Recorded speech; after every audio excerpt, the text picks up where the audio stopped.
Latest football news, engaging debates, and fascinating opinions. Pitchside Talk on IO Radio. Hello and welcome to Pitchside Talk here on IO Radio with me, George. And me, Dan. Yes, we are back for another week of football action. Dan, how have you been? I've been all right. Good. It's been an okay week. So Well, it's been a good week in football terms. yes, it has. Very good week in football terms. Before I forget to mention, if you want to follow us on Twitter, it is a Pitchside Talk, actually, at Pitchside Talk. If you want to follow us on Instagram, it's talk_pitch. If you want to follow us on YouTube and listen to any of our latest shows, which are now up on a Wednesday, Yep. whoop-de-doo, is Pitchside Talk. And we've got a big show today, actually.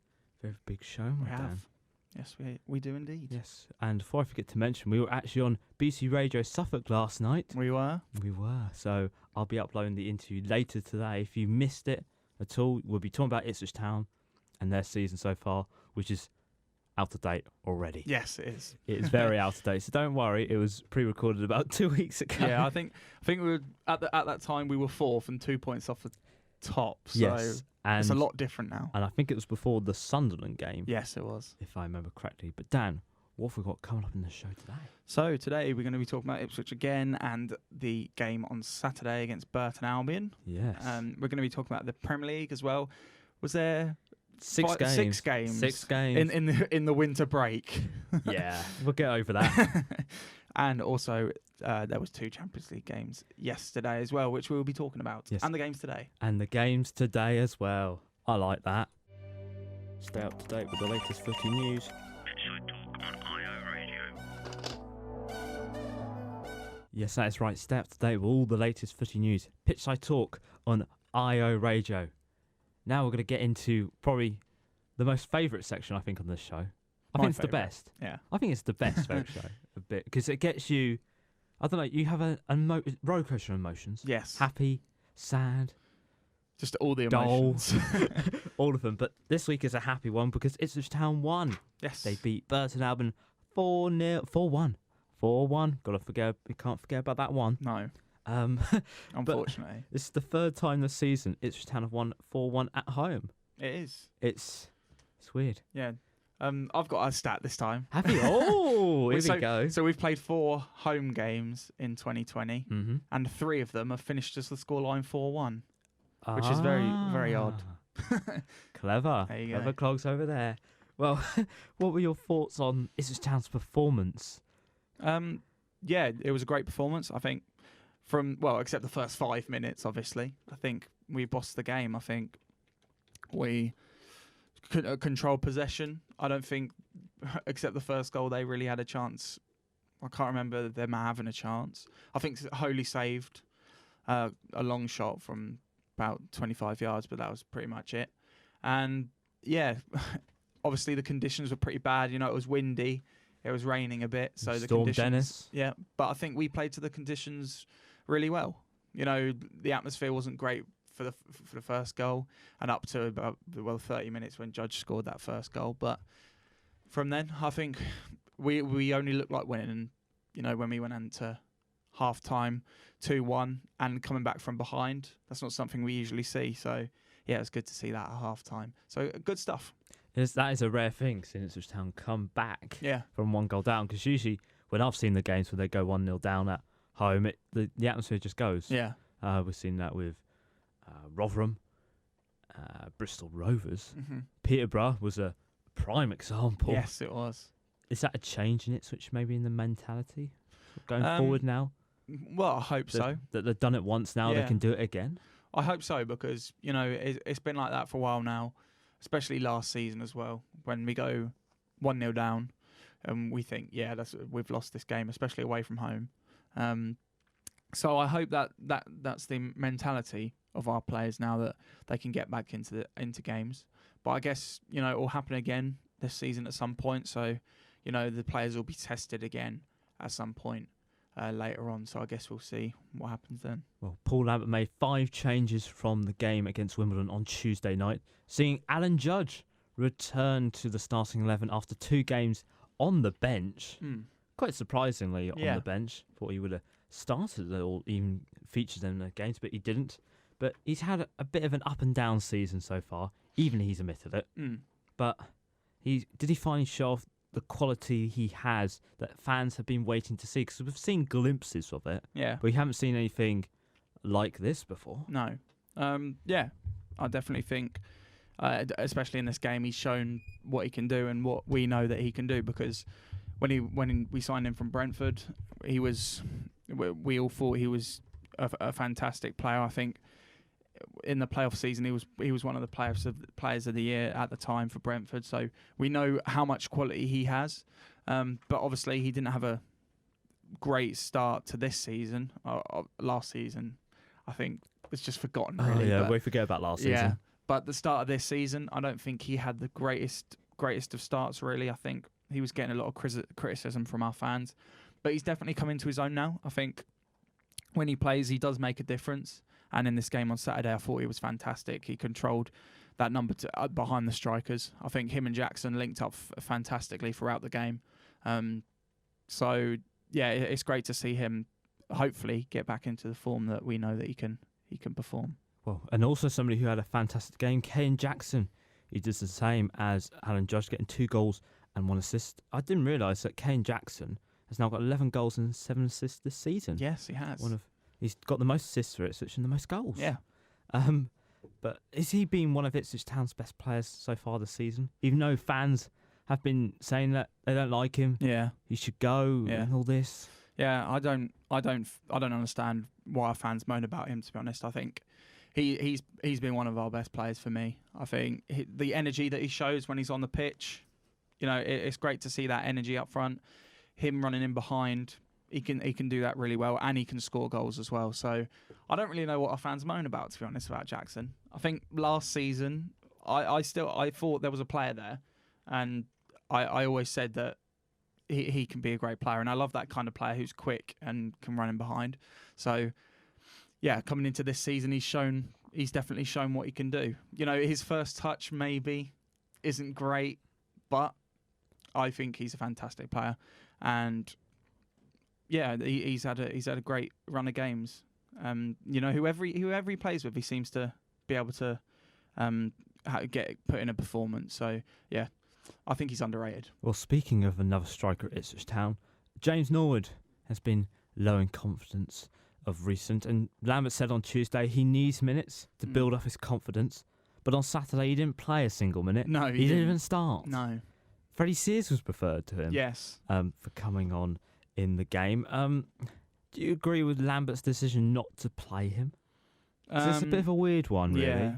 No, I don't think I agree with it. I think he's had a tough time recently. I think he's had abuse on Twitter constantly from our fans, which I don't think is right. But I don't think we'll get into that at the moment. But obviously he's low on confidence. So for not playing him at home and preferring Freddie Sears over him, who's still kind of coming back from injury and just slowly coming into the squad, is not going to build his confidence at all, is it? So yeah, I don't think I agree with that. But I don't know. I think Lambert at the moment prefers Keane and Jackson as a front two, and I think on Saturday they were good together up front. So I don't think that's going to change for the next game. So I guess we'll see. But I don't know. I think with Norwood, maybe the fans hyped him up a little bit too much at the start of the season. Maybe that put pressure on him as well, because how many goals he scored last season. We were expecting that from him coming into this season, but he hasn't shown.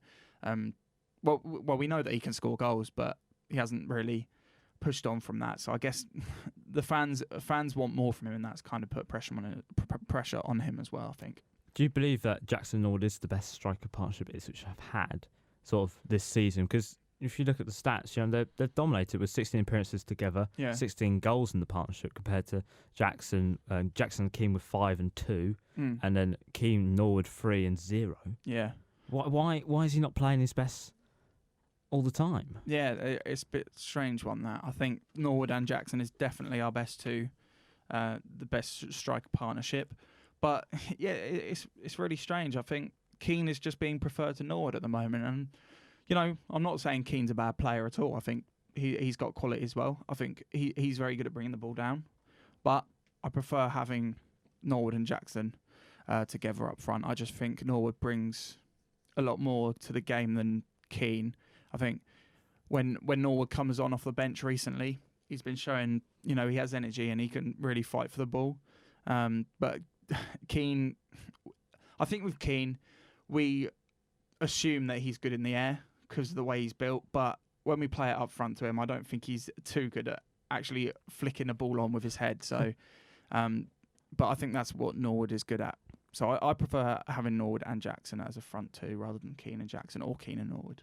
Okay, well, we're now going to be running a new little feature. Yes. I thought up the other day. And I just got to fade your mic down because I need to do this professionally because I actually haven't built anything for it yet. But it is time for Dan's Man of the Match. There you go. That sounded quite professional, didn't it? This is the bit now where I asked Dan who he thinks is his Man of the Match from this game. I think I know who it is.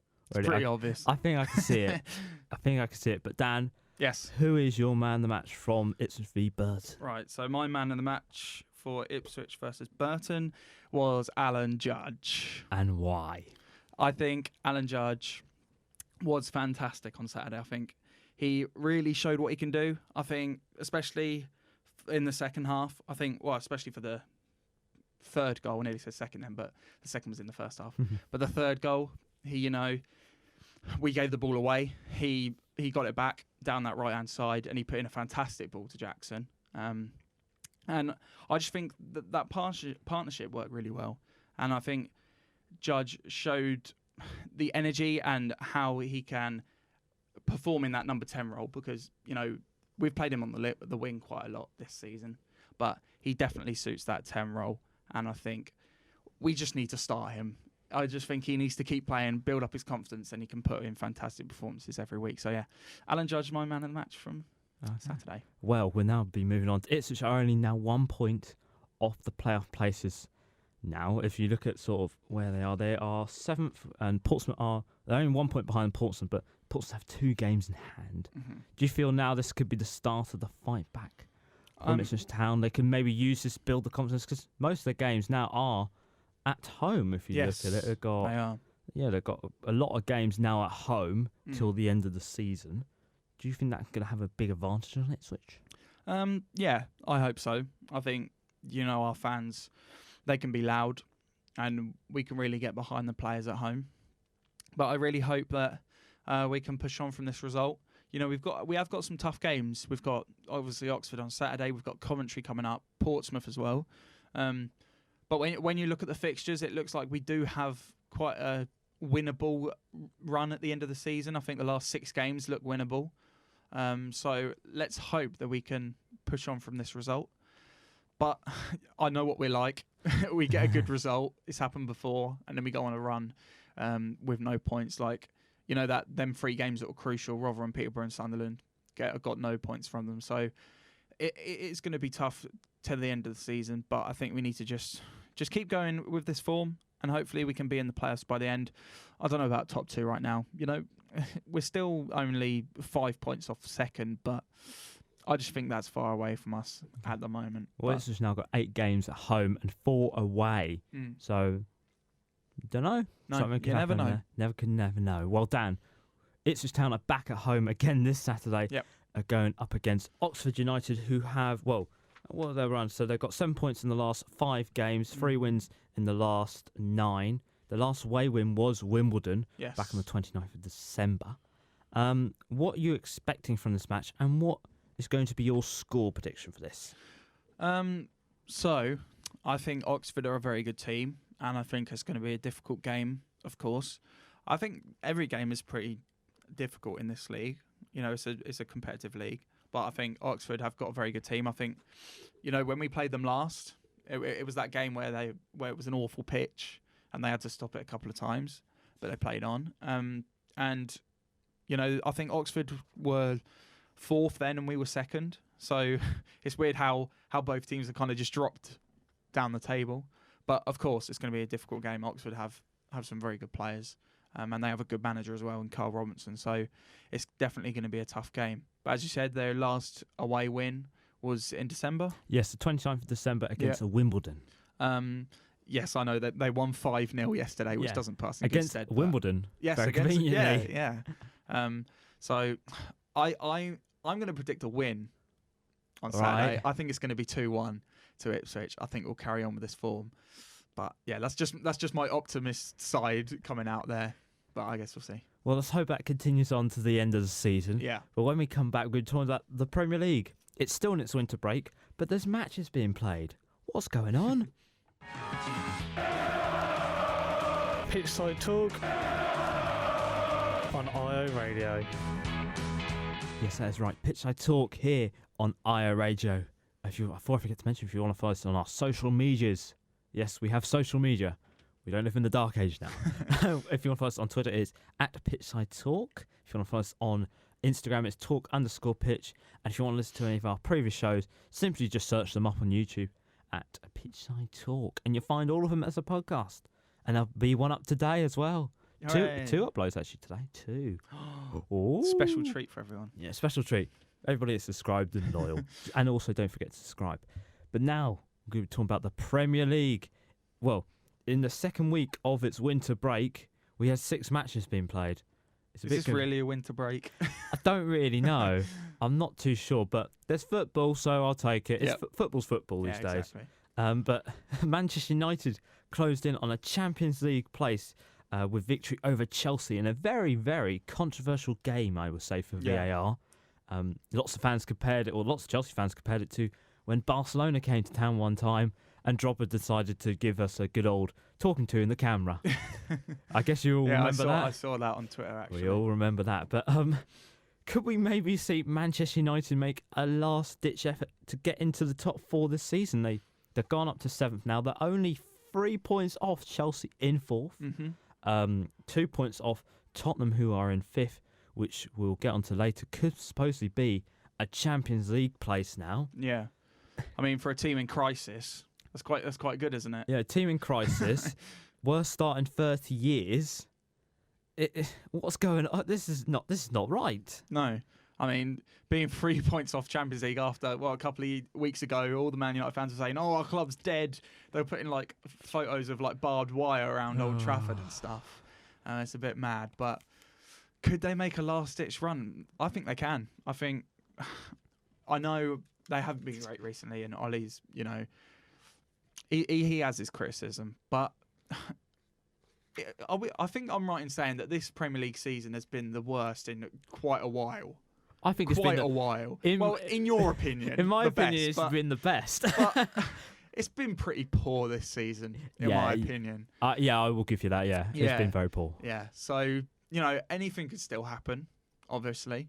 So I'm going to say they can make a last-ditch run for the Champions League. It's only 3 points, but it is Man United, so That is I true. guess we'll see. They'll probably lose to Burnley again. Yeah. Something like that. I'm not too sure. But Frank Lampard described the VAR decisions as soul-destroying after seeing 2 goals chalked off and a possible red card not given, which has caused a lot of controversy because now Chelsea are lost 7 games at home this season, all competitions.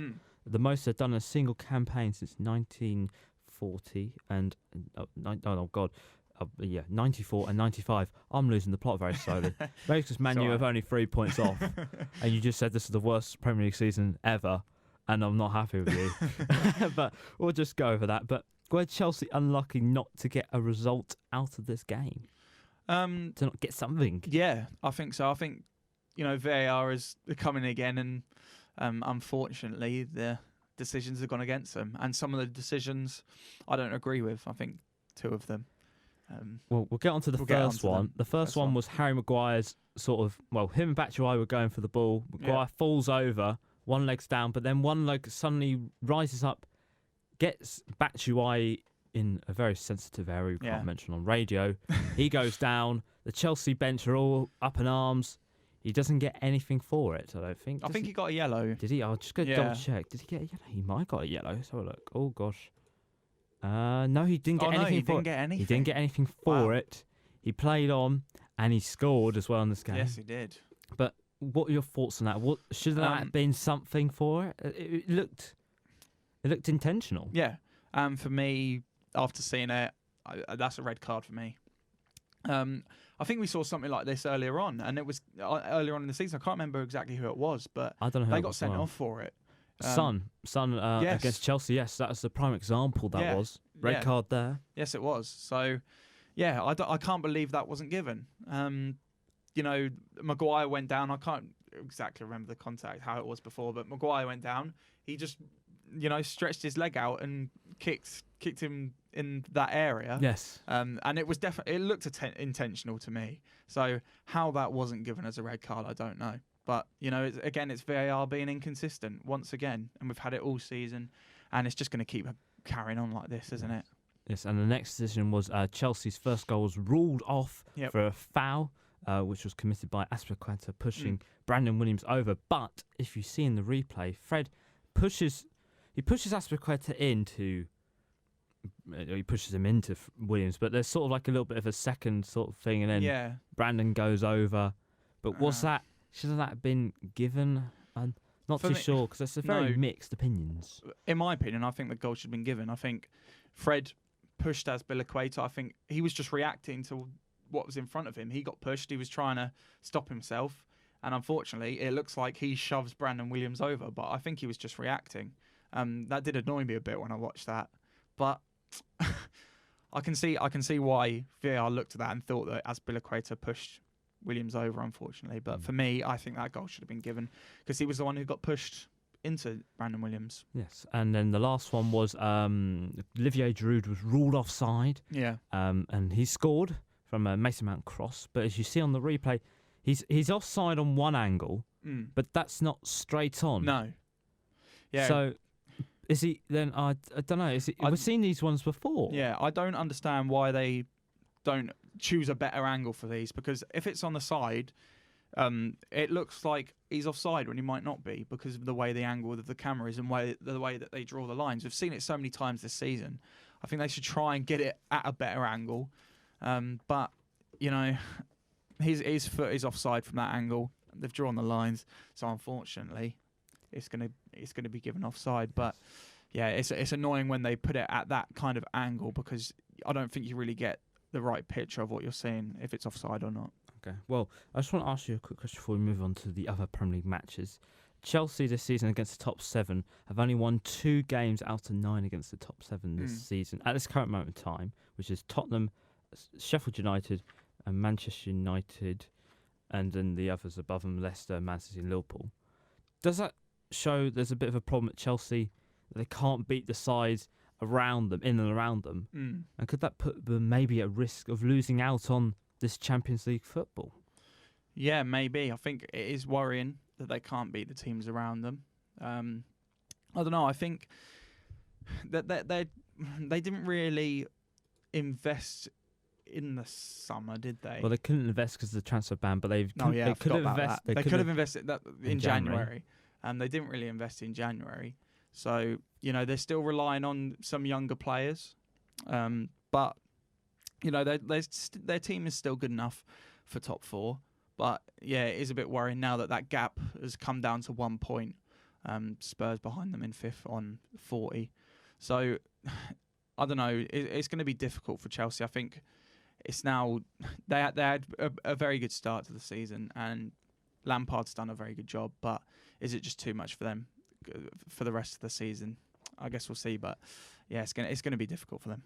Will be difficult. Well, we're now going to look around the rest of the results from this weekend. We're starting off with Wolves v Leicester, who played on Friday night, on Valentine's Day, actually. Yes, they did. That's a bit weird, though. I thought there's no games on Valentine's, but apparently there is. Yeah. And that game finished a 0-0 with Wolves missing out on the chance to close it on the top 4 goals draw because of VAR controversy once again. Yeah. I think it's quite described quite well by Connor Cody because you catch his conversation to Mike Dean and he said, was he offside? And he went, I don't know, that's what I've been told in my ear. And he went, so nobody knows then. No, you're a ref and you don't know. Does that show what's the problem with VAR? Nobody knows what's going on half the time. Not even the ref knows. Yeah, I think that is a problem with VAR. I guess the communication isn't good. Obviously, we've seen it like once in the Premier League where a ref goes over to the screen and watches it for himself. But again, refs rely on what they hear in their ear too much, I think. I just don't like VAR.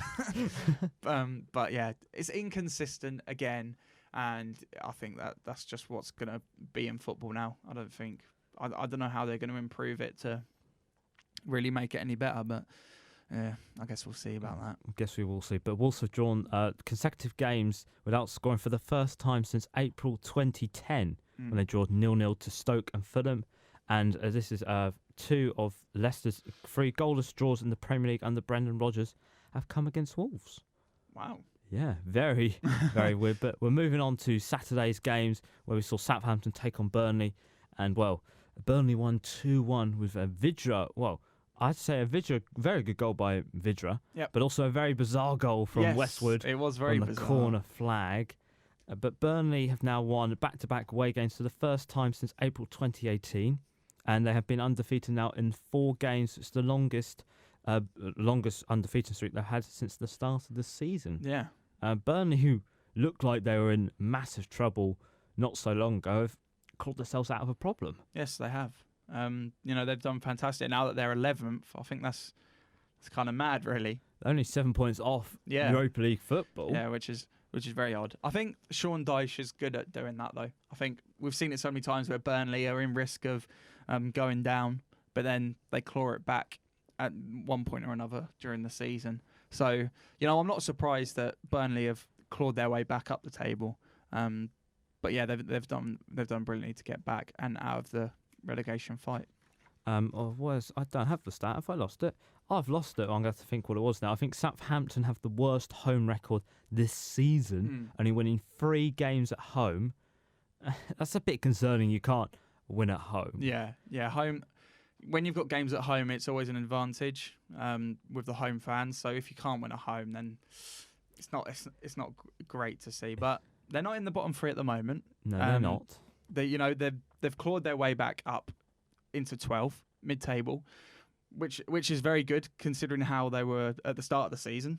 So I think they're safe. So yeah, home form is a bit worrying though. It seems like when they lost 9-0 to Leicester, it seems like it was a massive positive to them, a massive wake-up call. Yeah, it was a wake-up call. Since that, Danny Ings has scored 18 goals this season, which is only 1 behind Marcus Rashford on 19 and 2 behind Raheem Sterling on 20 for the most scored by an English player in the Premier League this season. Are we maybe looking at a possible England call-up for him? Could he be starting in the Euros? Could it really be? I don't know about that. I think he's got to get something for this. He's got to. Yeah, but I think the striker situation is looking all right for England now. I think Kane is supposed to be back by the end of the season Rumouredly.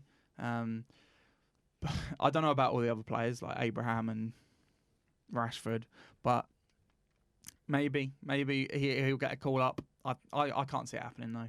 I know he's in good form, but I know what England managers are like.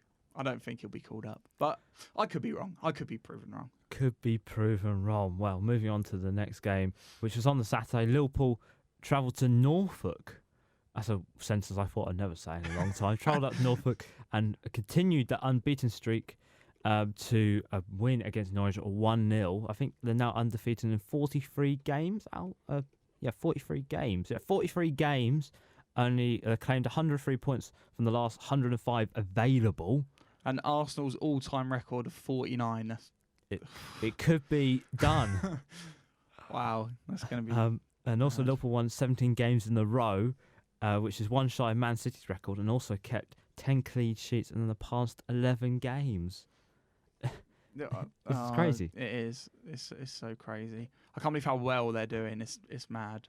They did fantastic last season, but Man City were just that little bit better, unfortunately for you. But they're just running away with it now, aren't they? I think you should just give them the title already. That's what I've already said. That's what I've said. But we have to wait. We have to wait until it's mathematically possible. Yeah. But we won't talk about Liverpool because we seem to always talk about Liverpool. It's always the same. But Norwich lost. They've only had 1 win in the last 13 games. They failed to score in back-to-back league matches for the first time this season since November 2019.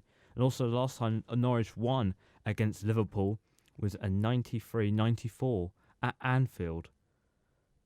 Is that on their honours list? What? Oh, It might be. I think drawing in the first half against Liverpool's on their odds list, but I'm not too sure. You might have to go up there and ask Well, them. they won the second half at the start of the season, didn't they? Oh yeah, here you go. Yeah, yes they did. But should Norwich feel a little bit disappointed not to get anything out of the match because they actually they looked all right. Defensively they were holding them. They had some few chances. They should have scored definitely one of them. Yes. I don't know what that player was doing. Is it No. Duty? Yeah, Duda. Duda? Yeah, Duda, I think. The new signing. Don't know what he's doing, but should they got something out of this game? yeah. Well, from looking at it from the outside, they probably should have. But it's always difficult to beat Liverpool, and I've always said that Norwich they are good on the attack. I think they have good attacking options. Pukki's been decent goal scorer this season. I know they're bottom of the league on 18 points, but he was top goal scorer for quite a while at the start of the season. So they've got a good attack, but I've said from the start of the season that their defence isn't good enough, and I just think in general their squad isn't good enough for the Premier League, unfortunately. Well, yeah, but I won't make any more comments. But yeah, maybe they should have got something from this game. But Liverpool, as you said, they've been on a 43 unbeaten run. So, no one's going to be able to stop them, it seems. So it's going to be difficult to beat them. Well, we'll move on to Sunday's matches. And Tottenham came back, really, to win 3-2 against Aston Villa. Son scoring the 94th minute to claim all 3 points for Tottenham. This is a funny stat. Since Jose's first match in charge of Tottenham, only Liverpool have claimed more points than Tottenham. Yeah. Liverpool claimed 42. Jose has claimed 26. So we've seen a turnaround really from Jose, especially away from home. Yeah. That's been the biggest turnaround for them. But they're now only 1 point behind Chelsea, who are in fourth. But could Tottenham maybe make this last start a chance for it, like Manchester United? Yeah. Could we maybe see them as well? Because they've sort of been here and there. They weren't anywhere near it by October. Now they're here. Could we possibly see it? Yeah, I think so. I think they definitely have a chance. It's only a point. Jose has turned this around very well. I think they were talking on Talk Sport, actually. Was it yesterday? How they were talking about how well Jose has done in charge, but their fans won't be happy with it. But I think that they've done fantastically to get back up the table. He's brought the energy back into the club, I think. So, yeah, we could see Tottenham in the top four. I think Chelsea, they're on a poor run. So, I guess there's definitely a chance that Tottenham could be in the top four this year. Yeah. Well, Aston Villa after the match, Dean Smith was moaning about VAR because Tottenham's second goal came from a penalty. Was it a penalty? Because I don't know. I think it is. Yeah. Well, it's kind of one of them ones where it seems like the ball's won at the start, but then there's like a second contact, isn't there? And it wasn't contested by the Tottenham players at the beginning at all. No, it wasn't, and I think that's the reason. But I looking back at it, I think it was a penalty. I think, the Tottenham players didn't contest it, but it's that second contact. I think it's a penalty. That's all I'm going to say on that. It's a penalty. Well, the people agree with you. 82% of people say it was a penalty, but 18% said no, it was not a penalty. Well, moving on to one side of London to the other. Arsenal won 4-0 against Newcastle. Arsenal won 4-0? Yes. What? 2 goals came in the 90 plus minutes. Wow. Yes. And Ozil scored. Yes, he did. This is Arsenal have now moved up to 10th place. Well, they're only 6 points off Tottenham in 5th. Are we finally now seeing improvements at Arsenal? Are we finally now seeing this is Arteta's team? The bad sort of toxic stuff has gone from Unai Emery's era, and it's now positivity all the way. Everybody's fighting. I don't think it's positivity all the way of Arsenal at the moment. I don't think their fans are happy with Arteta, to be honest. I guess that result against Newcastle was a good one, but they're still 6 points off 5th, and it's looking pretty difficult for them to get into Europe this season. I know they weren't in a good position when he took over, but Jose has shown that Tottenham can do it. They're only 1 point off 4th, so I don't think their fans are happy with Arteta, to be honest. But I don't know. I'm not an Arsenal fan, so I don't know the mood around around their fans. And I don't watch Arsenal fan TV, so. Well, Arteta in his first 8 games has got 2 wins, 5 draws, 1 loss, scoring 12 and conceding 7, and 11 points compared to Unai Emery's last 8, 2 wins, 4 draws, 2 losses, 10 scored, 9 conceded, and 10 points. So it's not really that much of a difference. No, but they're unbeaten now in 6, and the last time they're unbeaten in 6 was between the 25th of August to the 8th of December last season, which was an unbeaten run of 14. Yeah, so there's some okay. there's some consistency. Yeah, there's some positives, but I just think they're too far off right now. I know I said that Man United might make a last push for it, but yeah, it's definitely going to be difficult for Arsenal now. Yeah, and a bad day at the office in Newcastle, just weren't there, were they? They had chances, but yeah, they had chances, and I think they're safe from relegation now. They're 13th, so yeah, it was just a bad day at the office. I think they're safe from relegation now. Well, when we return, we'll be talking about the Champions League. It was back on last night in the knockout rounds. I wonder what happened last night. Placed in Ipswich to hear the latest football debates. Pitchside Talk on IO Radio.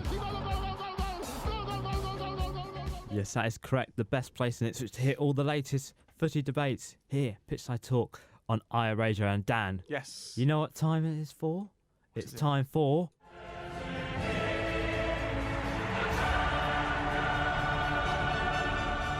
Yes, that's right. The Champions League was back on last night. Did you like that? I like it, yeah. Good. Yeah, that's good. That was improvised this morning, that was. The Champions League was back on last night in the knockout stages, and we saw defenders Liverpool go to try and defend their title against at the place where they won it. Yes. They won it at Atletico Madrid Stadium, and they got off to the worst possible start with a loss against Atletico Madrid, 1-0. I think I've got some funny stats that Atletico Madrid are unbeaten in 13 knockout stages, keeping 11 clean sheets in their time.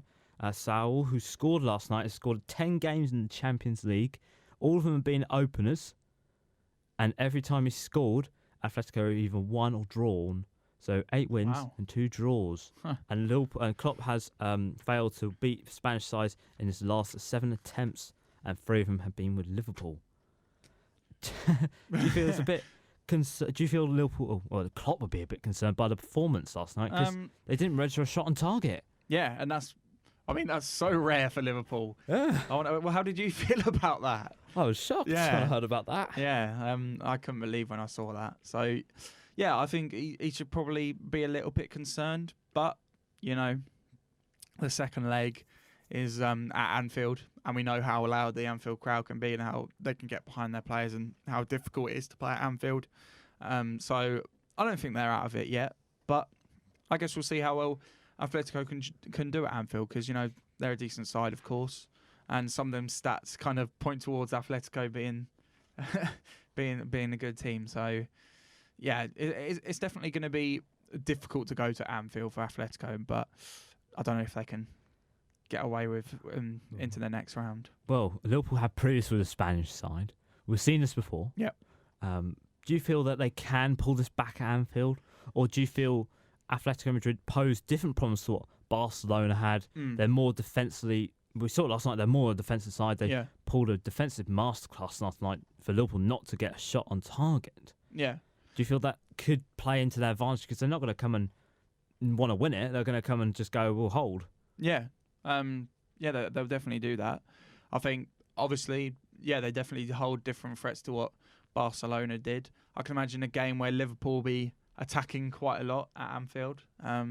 But maybe they do want that away goal, so I guess we'll see. But yeah, I can see Liverpool getting through this. I think it's definitely hard to predict, because I don't know, are Liverpool concentrating on the league? Not really anymore.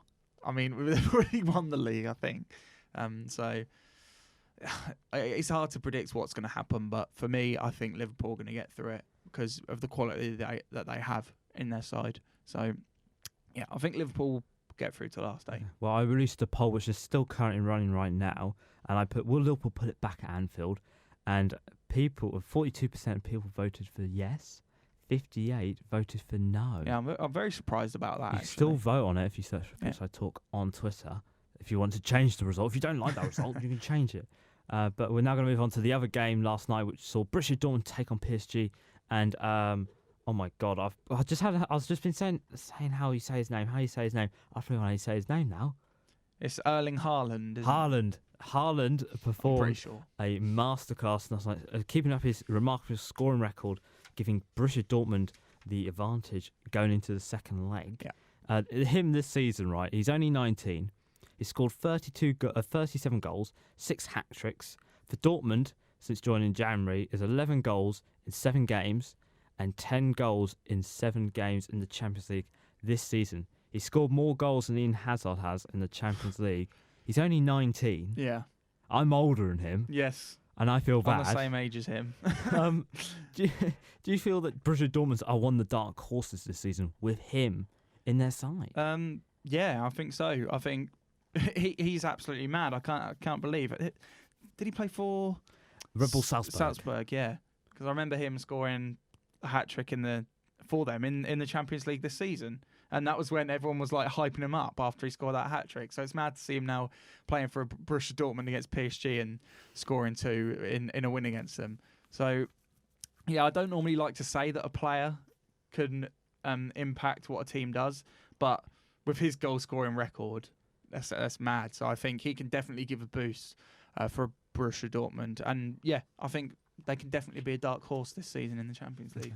Do you feel that PSG will possibly pull this back in the second leg? Even though looking at the last 4 attempts in the Champions League, they haven't made it out the last 16 in the 4 last attempts in 4 years. Yeah. They've only won the last 2 away games in the Champions League in the knockout stages. It's not looking good. No, of course it's going to be tough, but every game in the Champions League knockout is going to be tough. So I don't know.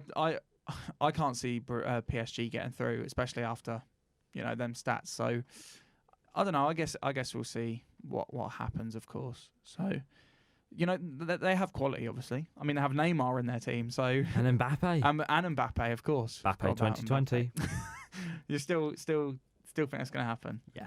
I think it will. But yeah, it's definitely going to be tough. But they could get through. But I think Borussia Dortmund have just got the edge. Okay, well, we're looking towards tonight's fixtures.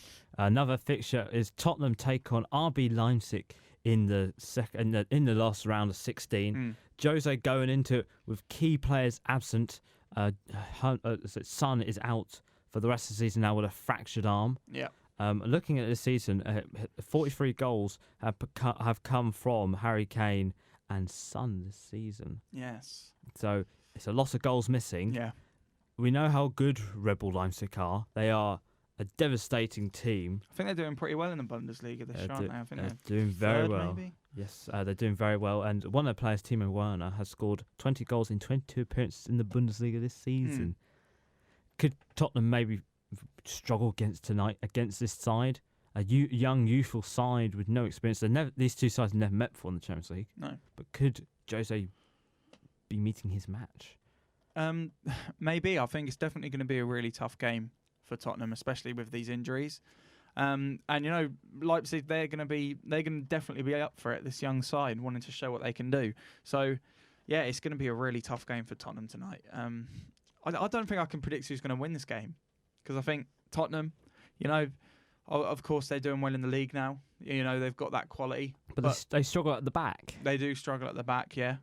And with Timo Werner up front for Leipzig, it's going to be a difficult task. But they could easily go into this game and win the game. So I'm not going to predict this one. I don't know. I can't pick between the two who's going to win, unfortunately. Do you want me to do the prediction? Yeah, I'll do the prediction for once. I'm going to say 3-0 to Leipzig. Wow. That is a bold prediction. That is a bold prediction. I see. You've got to be big or you've got to go home. All right. That's what they say. Go big or go home. Okay. And I'm going to go big. All right. Yeah, so that is your Champions League roundup. We actually have Champions League on next week as well. Yes. And actually, another game we forgot to mention is Atalanta versus Valencia tonight. For a scoreline, Dan. 2-0 at Valencia. There we go. I don't know anything about them two teams. It's So. all right. We've just done a bold prediction. Yeah. Pitchside Talk, footy debate from the Premier League Outback. Yes, this is right. It's Pitchside Talk here on IO Radio. And Dan, Yes. you're at the end of the show. Oh, another show down. Yeah, another one How gone. many is that? Like 34 now? 34, 35 now. Crazy. Crazy. We're near the 1 year anniversary, Yeah. actually. Let's do a special show. Yes, 1 year anniversary. Well, actually, the 1 year anniversary actually is going to be next week, but that's not when the first show aired. But it's going to be next week. It's going to be the 1 year anniversary of when Pitchside Talk was created. Yeah. Little baby. That's big. That's big. Before I forget to mention, if you want to follow us on Twitter and Instagram, it is a Pitchside Talk for Twitter. And for Instagram, it is talk_pitch. If you want to listen to any of our previous shows, search Pitchside Talk. There's going to be 2 videos today. It's going to be this show and an interview we did for BBC Radio Suffolk for the introducing show. And if you did not hear that last night, listen via BBC Sounds. Cheeky little plug there to the BBC. But yeah, so what we've got coming up next week, we're going to probably have, I remember going Ipswich, Premier League, and more Champions League, because we've got Chelsea are taking on Bayern Munich. Yes, they are. And Real Madrid are taking on Manchester City on Wednesday. Ooh, It's going to be good. It's going to be a good week. I've been George, I'll be done. and we'll see you next week, and ciao. See ya. The whistle has been blown for full time. Tune in next week for another jam-packed show.